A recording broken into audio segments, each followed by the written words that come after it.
Welcome to my channel, Learn with Teacher Annie.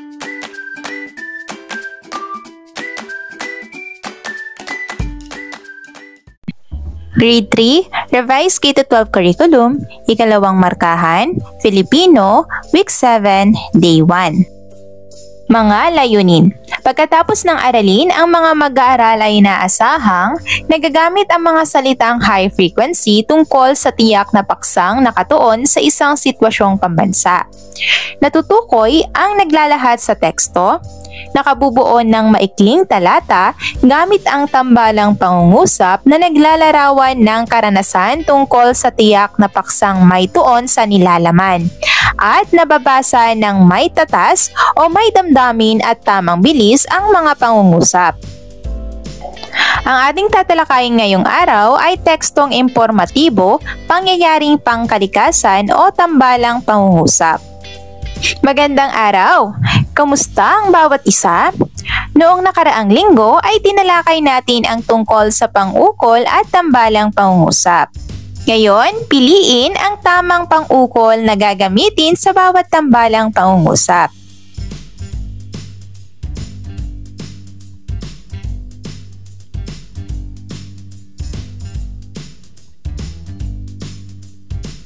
Mahusay!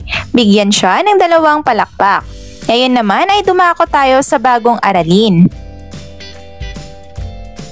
Suriin ang mga larawan. Ilarawan ito sa pamamagitan ng buong pangungusap. Pagkatapos ay sagutin ang mga tanong. Una, ano-anong pangyayaring pangkalikasan ang ipinakita ng larawan? Pangalawa, alin sa mga ito ang iyong nasaksihan o naranasan? Ibahagi sa klase. At pangatlo, sa iyong palagay, paano maiiwasan ang ganitong pangyayari? Mahusay! Ibig sabihin, may magagawa pa tayo. Ngayon naman ay subukin nating kilalanin ang tama at maling kilos para sa kalikasan sa pamamagitan ng susunod na gawain. Iguhit ang masayang muka kung ang kilos ay wasto at malungkot na muka kung hindi.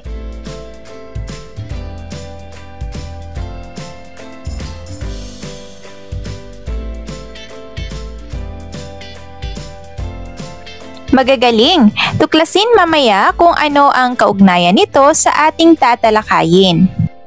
Basahin ang pangungusap sa bawat bilang. Isulat sapat lang ang kasing kahulugan ng mga salitang may salungguhit. Basahin ang mga susing salita na hinalaw sa teksto. Isulat sapat lang ang kasing kahulugan ng mga salitang may salungguhit.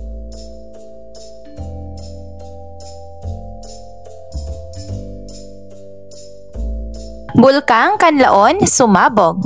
Tuluyan ng sumabog kahapon ang Bulkang Kanlaon sa Negros Island matapos ang ilang buwan na pag-aalboroto at pagpapakita ng mga senyales ng pagsambulat anumang oras.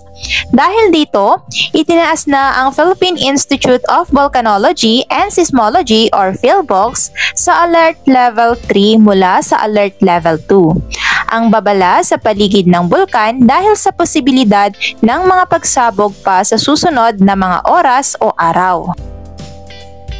Ayon kay PhilVolcs Director Teresito Bacolcol, 3:03 ng hapon nang sumabog ang bulkan at bumuga ng 3,000 metro taas ng usok na may kasamang abo at pagyanig ng 6 na beses. Naglabas din ito anya ng 4,638 tonelada ng asupre o sulfur dioxide noong linggo.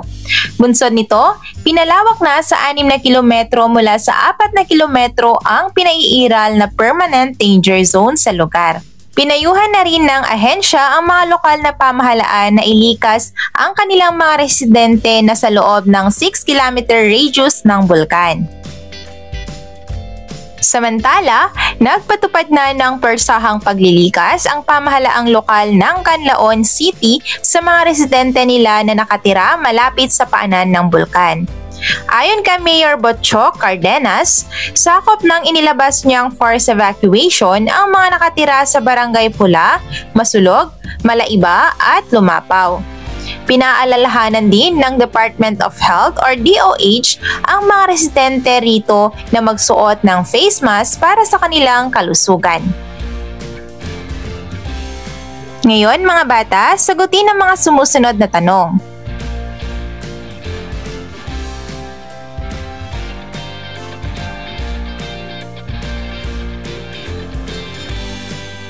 Ang inyong binasang teksto ay isang uri ng tekstong impormatibo na naglalahad ng pangyayaring pangkalikasan.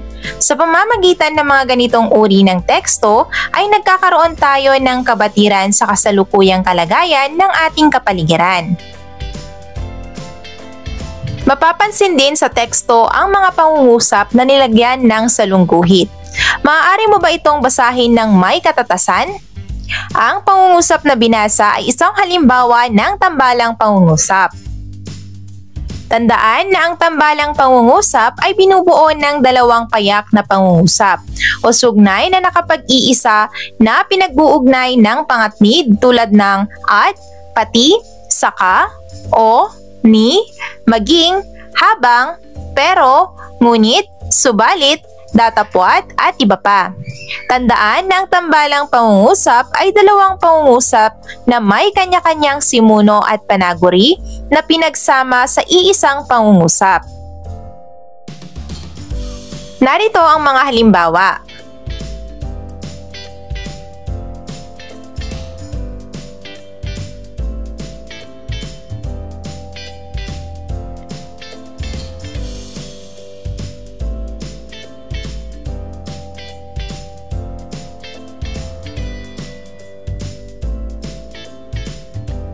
Ngayon naman ay subukin gamitin sa tambalang pangungusap ang mga salitang high frequency na sumabog, bulkan, residente, tungkol sa kasalukuyang kalagayan ng Bulkang Kanlaon.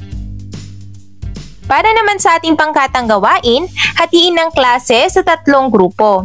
Bawat pangkat ay pipili ng kahon na naglalaman ng larawan na sumasalamin sa pangyayaring pangkalikasan, tulad ng lindol, baha, sunog sa kagubatan. Sa loob ng 5 minuto, magsaliksik ng mga impormasyon ukol dito at bumuo ng isang maikling tekstong informatibo na ginagamitan ng tambalang pangungusap. Ilahad ito sa klase sa malikhaing paraan at may katatasan. Narito naman ang ating pamantayan para sa pagpupuntos.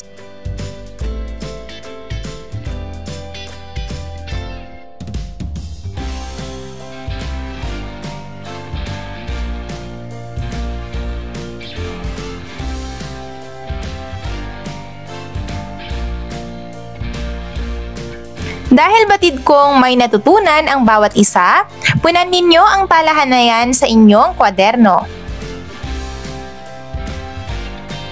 Ngayon naman ay bumuo ng maikling talata gamit ang tambalang pangungusap na naglalarawan sa iyong karanasan na may kaugnayan sa pangyayaring pangkapaligiran.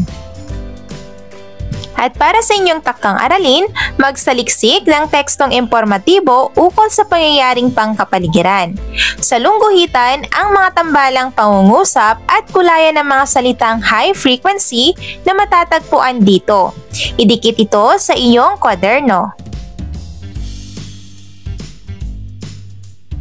Day 2. Mga layunin. Pagkatapos ng aralin, ang mga mag-aaral ay inaasahang natutukoy ang kasalungat ng mga salita na ibibigay ang naisipabatid ng author, nakabubuo ng maikling talata gamit ang tambalang pangungusap na naglalarawan ng karanasan tungkol sa iyak na paksang may tuon sa nilalaman at nababasa ng may tatas o may damdamin at tamang bilis ang mga pangungusap.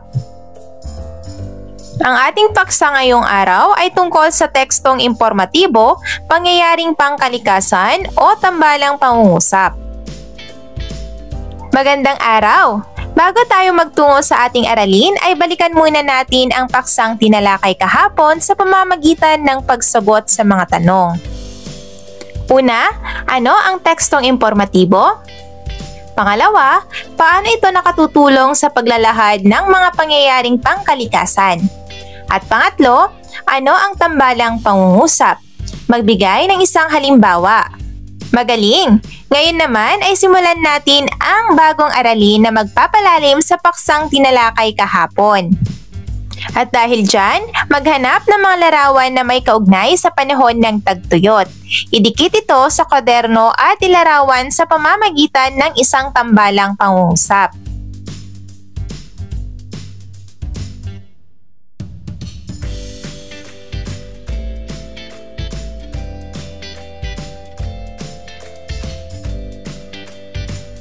Bago natin basahin ang teksto hinggil sa pangyayaring pangkalikasan, ay bigyan muna natin ng kahulugan ang mga piling salita mula sa teksto.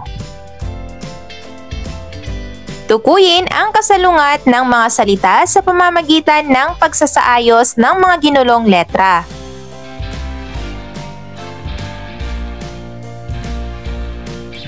Ano nga ba ang El Niño? Usap-usapan ngayon sa iba't ibang bahagi ng mundo ang tungkol sa weather phenomenon na El Niño.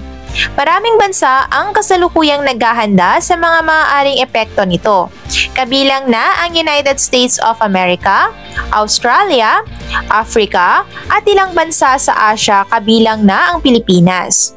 Kung madalas kang manood o magbasa ng balita, marahil ay nakita at narinig mo na ang abiso ng pamahalaan na magtipid ng tubig bilang paghahanda rito. Ngunit ano nga ba ang El Niño? Ang El Niño ay isang weather phenomenon na mula sa Pacific Ocean na maaaring makapagpabago ng temperatura at klima sa kalupaan. Ang El Niño ay ang pag-init ng temperatura ng tubig sa Pacific Ocean kaysa sa karaniwan nitong temperatura. Upang mas maintindihan, isipin na lang natin na ang Pacific Ocean na may sukat na 165 milyon kilometro kwadrado ay nahahati sa tatlong bahagi: ang Eastern, Western at Central Pacific regions.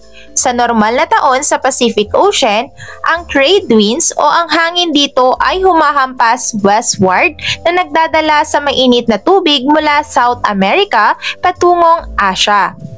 Upang mapunan ang nawawalang tubig sa South America, tumataas ang tubig nito mula sa ilalim na karaniwang ay malamig. Kaya't normal na matatagpuan ang warm water sa western region ng dagat at malamig na tubig naman ang namamalagi sa eastern. Ngunit sa panahon ng El Niño, humihina o nagbabago ang hampas ng trade winds na nagre-resulta sa pagkalat ng mainit na tubig sa central at eastern region. Ang phenomenon na ito ay nangyayari sa loob ng 2 hanggang 7 taon at maaaring magtagal ng 9 na buwan hanggang 2 taon. Ngayong 2023, muli itong nagbabalik at inaasahang magtatagal hanggang taong 2024. Bakit kailangan magtipid ng tubig? Isa sa mga epekto ng El Niño ang pagbaba ng bilang ng pag-ulan sa ilang bahagi ng bansa kabilang na ang National Capital Region. Ito ay nagre-resulta sa kakulangan ng tubig ulan na napupunta sa mga dam. Ang dam ay isang barrier na umiipon ng tubig ulan na ginagamit bilang potable at irrigation water. Ang nagbibigay ng tubig sa higit kumulang 90% ng residente sa Metro Manila ay ang Angat Dam. Sa kasalukuyan, ang water level ng nasabing dam ay naglalaro sa 177 hanggang 178 meters, malayo sa 180 meters na minimum operating level nito. Noong nakaraang linggo, naglabas ang Department of Environment and Natural Resources ng Bulletin No. 1 at 2 na naglalahad ng paunang alituntunin bilang tugon sa epekto ng nasabing weather phenomenon. Ayon sa Bulletin No. 1, ang lahat ng government agencies ay inaatasang magtipid ng tubig sa kanya-kanya nitong gusali at siguruhing walang water leakage ang mga ito. Ang Bulletin No. 2 naman ay para sa mga barangay officials at managers ng condominium at hotels upang abisuhan ang mga residente sa kanilang sinasakupan na magtipid din ng tubig. Kamakailan lang, bumuo ang pamahalaan ng National El Niño Team upang tugunan ang nasabing climate phenomenon at inaasahang maglalahad ng short, medium at long-term solutions para rito. Ang El Nino ay isang klase lamang ng panahon. Ito ay dumarating at lumilipas din. Ngunit ang kooperasyon ng bawat isa ay lubos na kalugod-lugod para sa kapakanan ng nakararami. Upang makibahagi at mas maunawaan ang mga hakbang ng pamahalaan para mapagaan ang epekto ng El Nino, sundan lamang ang Philippine Information Agency. Ngayon naman mga bata, sagutin ang mga sumusunod na tanong.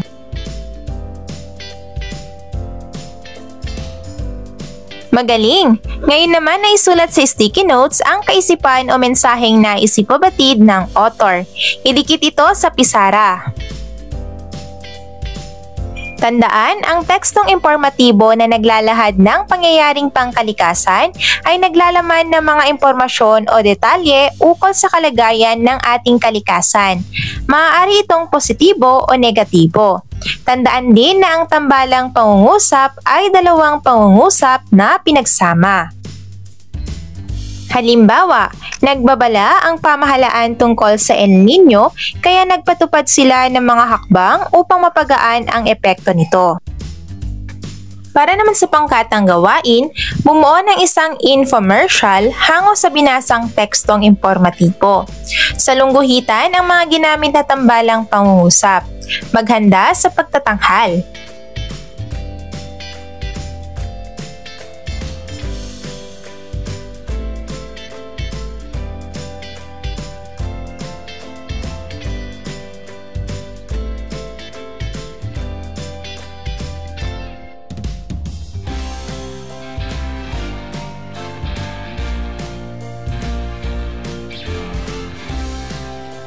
Ngayon, ilahad ang antas ng pagkatuto gamit ang Feast of 5 at ipaliwanag ito sa klase.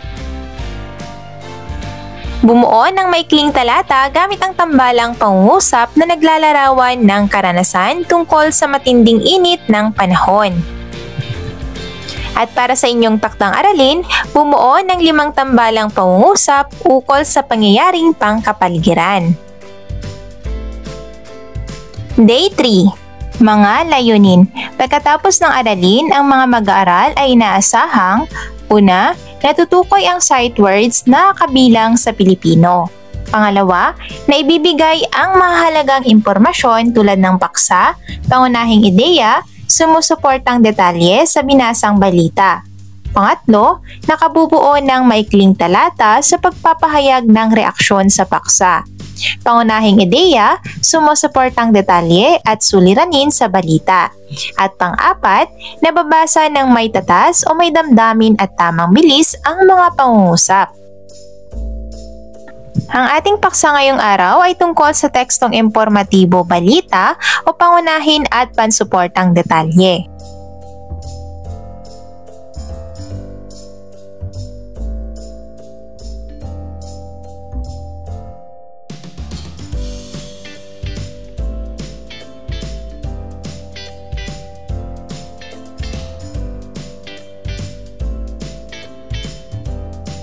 Palakpakan ng bawat isa. Upang simulan ang ating aralin sa araw na ito, panoorin natin ang balita at maghanda sa pagsagot ng mga katanungan. Mga bata, anong sitwasyon ang ipinahihiwatig ng naturang larawan? Gamit ang chart sa ibaba, ilagay ang mahalagang impormasyon na isinasaad ng larawan.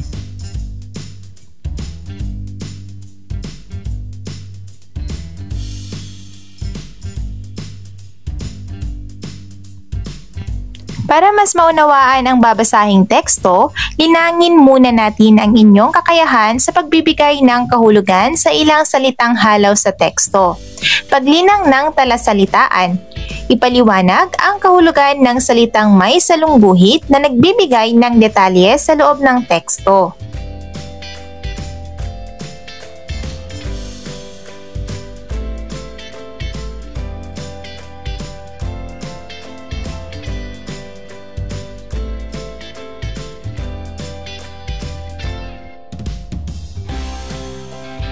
Ngayon ating basahin ang teksto. Basura, may ambag sa climate change at nananatiling problema sa Pilipinas. Base sa 24 Oras Climate Change Special Report Series, nananatiling problema ang basura ng Pilipinas na patuloy na kumikitil ng buhay sa mas malawak na paraan. Bilang dagdag na mitsa ng nagbabagong klima, ang tinatawag na methane gas mismo ang dahilan kaya nagdulot ng sunog ang gumuhong basura sa Payatas. Kaya rin ipinasara na lahat ng open dump sites sa bansa. Kasunod ng trahedya sa Payatas sa pamamagitan ng pagpasa ng Ecological Solid Waste Management Act of 2000. Lahat ng tambakan ng basura ay dapat tulad na ng engineered sanitary landfill na inoperate ng Metro Clark Waste Management Corporation sa Capas, Tarlac. Doon itinatapon ang karamihan sa basura sa Central at Northern Luzon para hindi mauwi lang sa pagiging methane at para makonvert sa gas na hindi ganoon delikado. Pero hindi lang pagkakaroon ng mga sanitary landfill ang iniutos ng batas ng Ecological Solid Waste Management Act ng 2000. Dahil ang ideya ay mas konti ang iipuning basura. Dapat sa bawat barangay pa lang nababawasan na ang itatapong basura sa pamamagitan ng Materials Recovery Facility o MRF. Pero hanggang ngayon, kulang sa kalahati ng mga barangay sa bansa ang may MRF. Ngayon mga bata, sagutin ang mga sumusunod na tanong.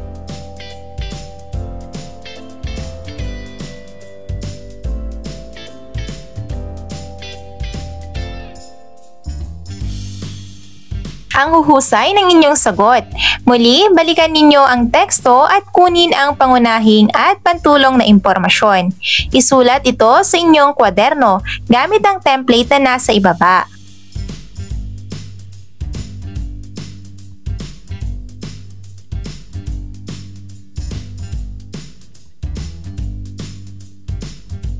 Tandaan, ang pangunahing ideya ay konsepto ng seleksyon na nais ipahiwatig o ihatid ng manunulat sa mga mambabasa. Ito rin ang pangungusap na nagbubuod sa paksa ng isang talata o teksto. Karaniwang makikita sa unahan subalit kung minsan ay nasa gitna o hulihang bahagi rin ito matatagpuan. Samantala, ang pansuporta o pantulong na detalye ay karaniwang mga salita, parirala o pahayag na sumusuporta o nagpapaliwanag tungkol sa pangunahing ideya.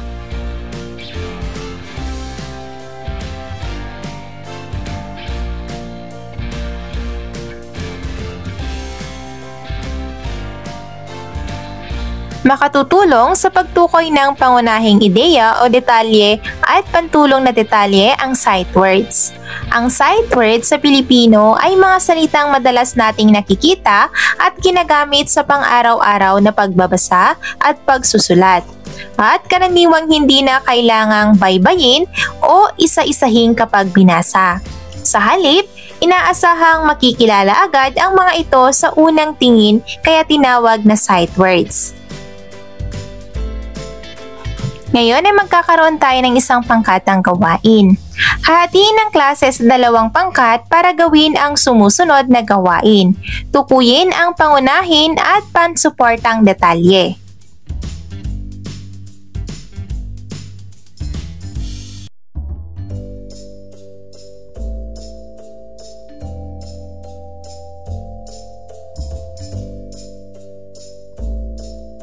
Sagutin ang mga sumusunod na tanong batay sa binasang balita.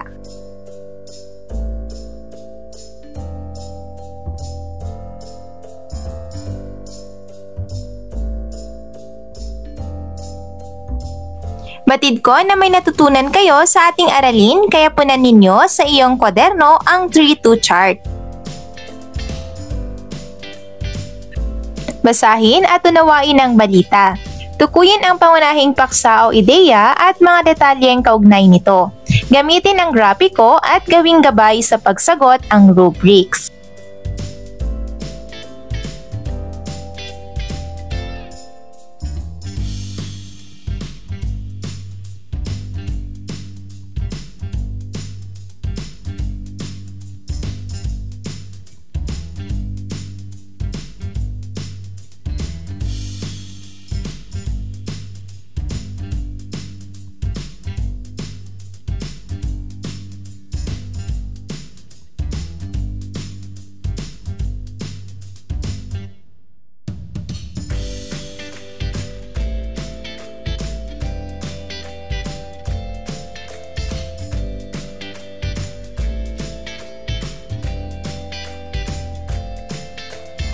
Para sa inyong takdang aralin, manood ng isang balita sa TV o sa YouTube.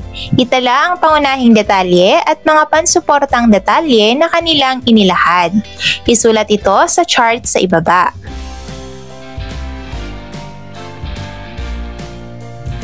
Day 4. Mga layunin. Pagkatapos ng aralin, ang mga mag-aaral ay inaasahang nakikilala ang kasalungat ng mga salita na ibibigay ang konklusyon at mensahe ng balita. Nakabubuo ng maikling talata sa reaksyon sa paksa, pangunahing ideya, sumusuportang detalye at suliranin sa balita. At nababasa ng may tatas o may damdamin at tamang bilis ang mga pangungusap. Ang ating paksa ay tungkol sa tekstong informatibo, pangyayaring pangkalikasan sa bansa o pagbibigay ng konklusyon at mensahe. Magandang araw! Kumusta ang bawat isa? Bago tayo magtungo sa ating aralin, ay balikan natin muli ang ating natutunan. Lagyan ng check ang kahon kung ito ay nagpapakita ng wastong pagtangkap ng impormasyon o detalye.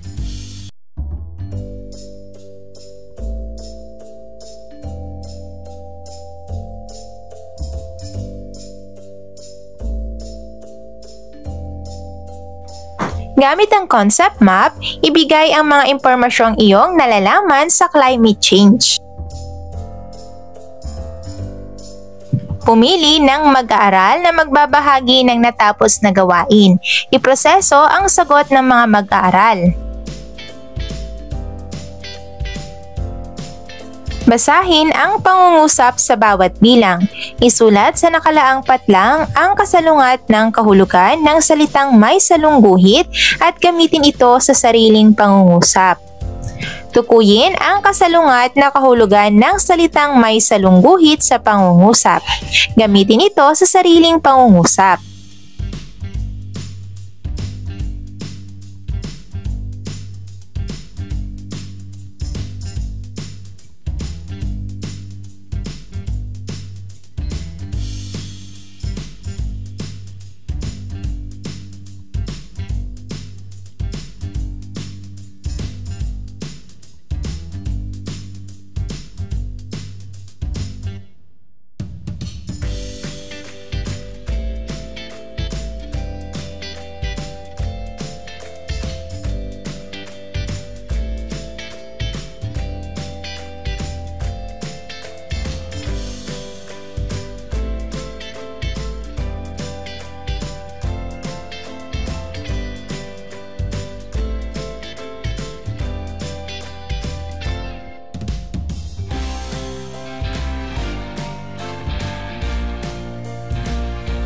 Ngayon mga bata, sagutin ang mga tanong.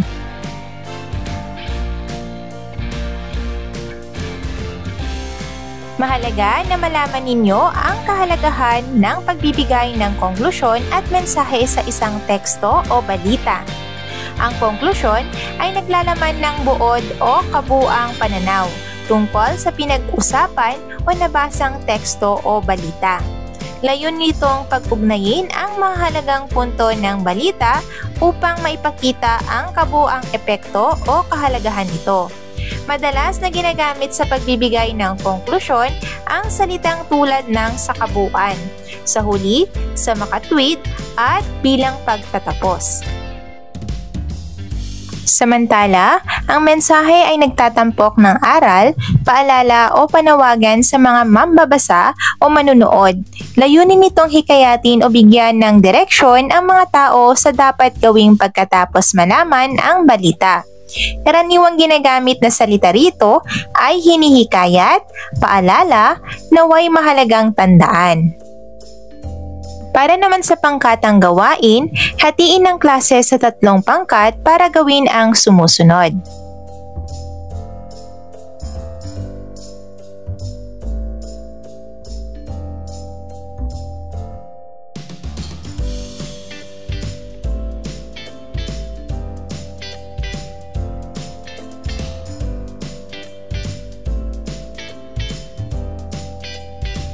Gumamit ng larawan at salita upang ipakita ang epekto ng climate change. Isama sa poster ang isang konklusyon tungkol sa issue. Maglagay ng mensaheng panlipunan upang hikayatin ang aksyon. Mahusay! Nagawa ng bawat pangkat ng maayos ang gawaing ibinigay sa inyo. At para mas makita natin ang antas ng inyong pagkatuto sa pamamagitan ng pagbuo ng pahayag. Basahin ang balita, gamitin ang template sa ibaba upang makabuo ng konklusyon at mensahe. Isulat ng maayos at buong pangungusap ang iyong sagot.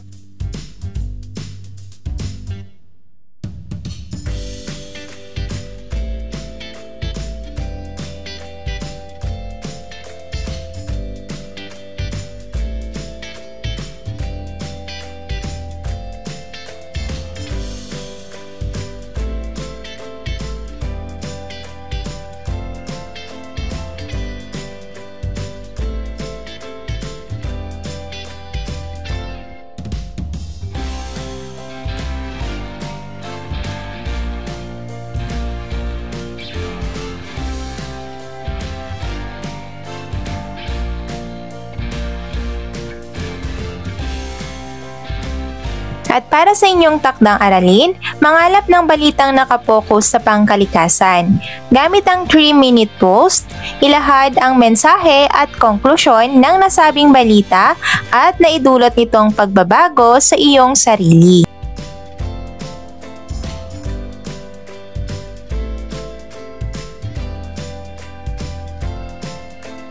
Mahusay! End of week 7.